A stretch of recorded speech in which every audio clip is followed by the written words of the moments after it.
The phages are the most closely studied of all of the viruses, and they do know that there are a couple of alternative reproductive cycles that bacteriophages use.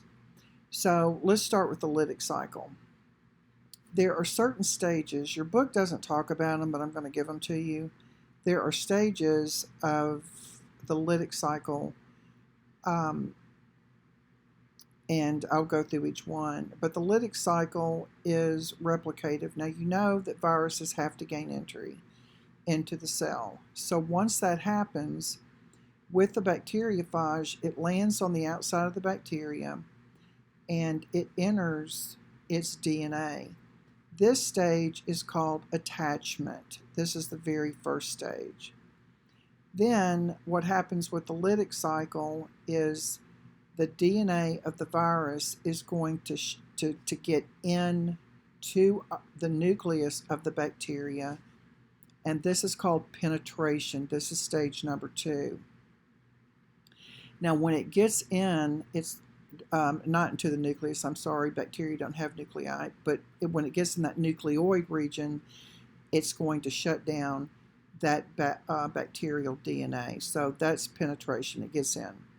The third is synthesis. Once it shuts down the DNA of the bacteria, then it starts using the bacterial enzymes to synthesize new viruses. Now remember, it has to have a code to reproduce proteins, so its capsid is what it's really concentrating on trying to replicate. Then once it does this, the next stage is called assembly, where all the baby viruses are assembling, and then the very last stage is release.